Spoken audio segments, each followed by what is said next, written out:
ಒಂಟಿ ವೃದ್ಧಿಯನ್ನ ಉಸಿರುಗಟ್ಟಿಸಿ ಕೊಲೆಗೈದು ಚಿನ್ನಾಭರಣ ದೋಚಿ ಪರಾರಿಯಾದ ಕಳ್ಳರು. ಸ್ಥಳಕ್ಕೆ ತುಮಕೂರು ಜಿಲ್ಲಾ ಪೊಲೀಸ್ ವರಿಷ್ಠಾಧಿಕಾರಿ ಭೇಟಿ. ಪ್ರಕರಣ ದಾಖಲು.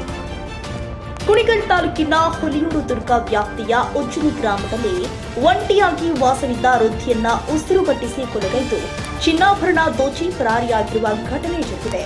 ಉಜ್ಜಿನಿ ಗ್ರಾಮದ ನಾಗಮ್ಮ ಮೃತ ಮಹಿಳೆ.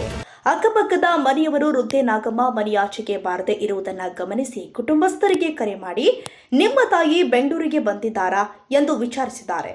ಊರಿನಲ್ಲೇ ಇದ್ದಾರೆ, ಬೆಂಗಳೂರಿಗೆ ಬಂದಿಲ್ಲ ಅಂತ ಹೇಳಿದ ಕೂಡಲೇ ಅನುಮಾನಗೊಂಡ ಸ್ಥಳೀಯರು ಮನೆಯ ಕಿಟಕಿ ಹೊಡೆದು ನೋಡಿದಾಗ ನಾಗಮ್ಮ ಮನೆಯಲ್ಲೇ ಮಂಚದ ಮೇಲೆ ಮಲಗಿದ ಸ್ಥಿತಿಯಲ್ಲಿ ಇರುವುದು ಕಂಡುಬಂದಿದೆ. ಬಾಗಿಲು ಹೊಡೆದು ನೋಡಿದಾಗ ಸಾವನ್ನಪ್ಪಿರುವುದು ಬೆಳಕಿಗೆ ಬಂದಿದೆ.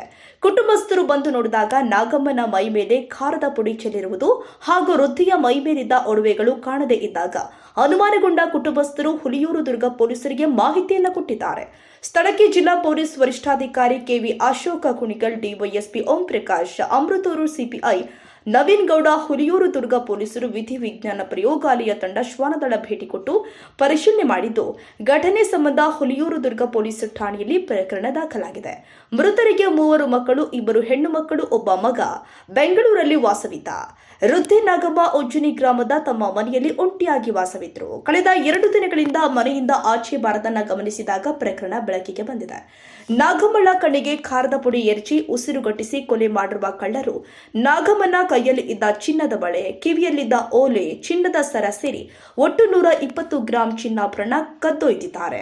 ಪ್ರಕರಣ ದಾಖಲಿಸಿಕೊಂಡಿರುವ ಹುಲಿಯೂರು ದುರ್ಗ ಪೊಲೀಸರು ಮುಂದಿನ ತನಿಖೆ ಕೈಗೊಂಡಿದ್ದಾರೆ. ವರದಿ ಶಿಲ್ಪ ಆರ್ ಗೌಡ, ನವ ಕರ್ನಾಟಕ ಟಿವಿ.